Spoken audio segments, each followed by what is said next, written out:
التلفزيون الذي يمثل جميع الجزائريين لسنوات طويلة، ولكن هل تعتقد بأن مثل هذه الضجة الإعلامية حول هذه السرقة سوف تتبعها نوع من المحاسبة؟ أنا أعرف بس بأن هذه المحاسبة ستكون وهي سارية وستكون في القريب العاجل، أنا أعرف هذا جيدا، ولكن في نفس الوقت أنا تعيس وحزين جدا على هذا الوضع، تعيس وحزين جدا على هذا الوضع، لأنه نعود نقول لك الأمر يتعلق بتلفزيون بلدي، الأمر يتعلق بالمكان اللي تربينا فيه وترعرعنا فيه وكبرنا فيه وتعلمنا فيه.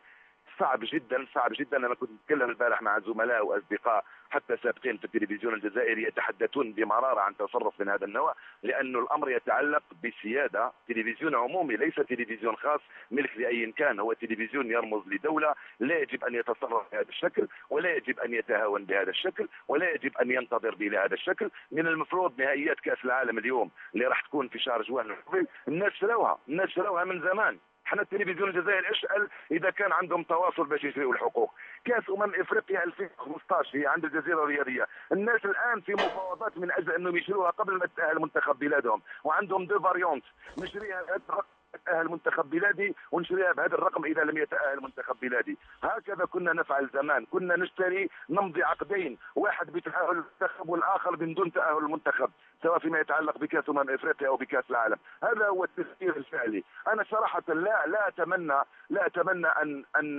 ان تكون هناك اي عواقب على التلفزيون الجزائري، على الناس وعلى الرجال وعلى المسؤولين، الله يسهل على كل واحد. اما على التلفزيون الجزائري فلا اتمنى تماما. خليني نزيد نقول لك حاجه، عمار نبعث لك في ايميلك شيء مهم جدا حتى الناس يعرفوا، وارجو ان يبقى بيني وبينك، واذا كان غير صحيح فارجو كذلك ان تقوله للجمهور الجزائري.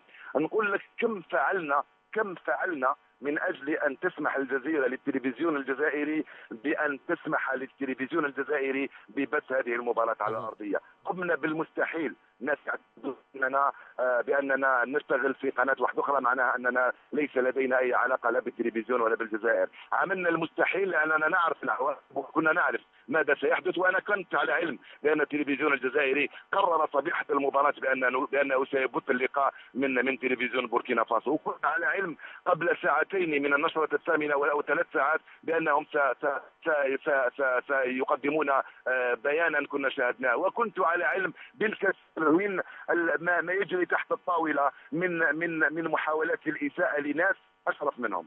هذا ما يمكن أن